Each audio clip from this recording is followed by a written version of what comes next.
Part 1. Introduction and the American Dream's Shift. You're making $80,000 a year, maybe $120,000. You thought you'd hit financial success. So why do you still feel that gaping hole in your wallet at the end of every single month? That feeling isn't a sign of your personal failure. It's evidence of a dramatic shift in the North American economic landscape. 2 decades ago, being middle class had a clear definition. A decent job, 2 cars, summer vacations, a retirement fund, and the guarantee of home ownership. But today, that dream has devolved into a financial myth. The sheer weight of student loan debt in the US, or the frankly unaffordable housing prices in Canada, makes that dream unattainable. While incomes have crawled forward, the cost of basic living has launched into the stratosphere. In this video, we won't separate America and Canada. We'll examine 2 sides of a shared crisis. 2 massive economies, 2 different political systems, but the same grinding middle-class pain. Part 2. Housing. The impossibility of ownership. The number 1, most ruthless and largest factor killing the middle class is housing. In America, house prices have surged much faster than inflation and wage growth over the last 15 years. It's not just the price. Mortgage interest rates have compounded the problem. In Canada, the situation is a financial horror movie. Metropolis like Toronto and Vancouver vie for the top spots on the list of the world's most unaffordable housing markets. For the average Canadian, owning a home is a dream deferred until well past retirement age.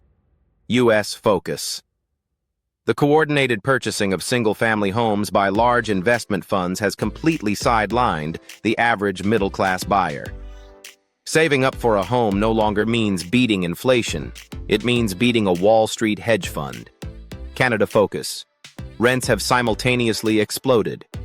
The average rent for a 2-bedroom apartment in Toronto can easily consume half the monthly salary of an individual who is technically considered middle income. Housing is no longer just a big hole in the budget.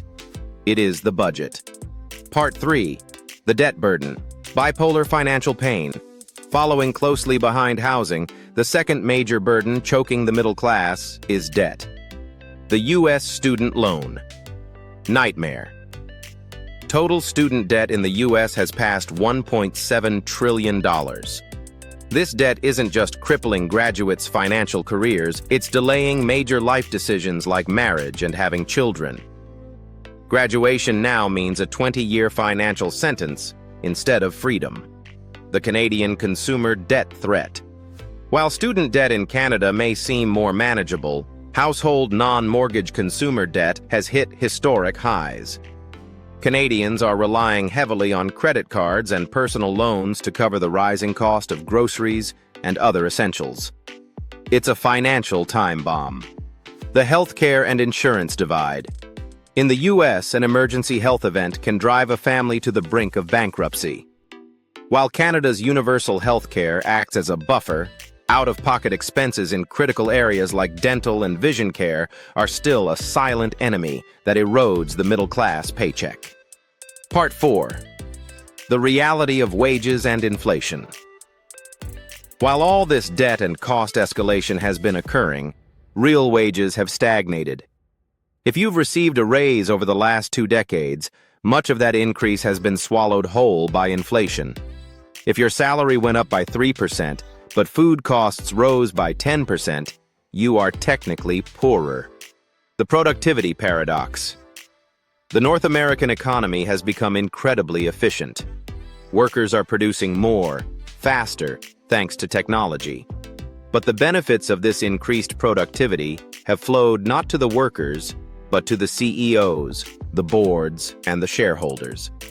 This explains why the middle-class income has stood still. Case study: vehicles and commuting. Even owning a new car has become a luxury. In both the US and Canada, vehicle prices have soared and interest rates have multiplied. Skyrocketing gas prices further exacerbate the commuting costs for those who must drive to work. Part 5. Survival strategies and the search for solutions. Faced with this systemic pressure, the middle class isn't giving up. They're just changing their fight. The first line of defense is the side hustle culture. Holding down 2 jobs is no longer a hobby. It's a survival guarantee. This extra income is the essential buffer required just to meet the mortgage payment or the rising rent. The return to financial education. People are turning away from blind trust in banks and actively improving their financial literacy.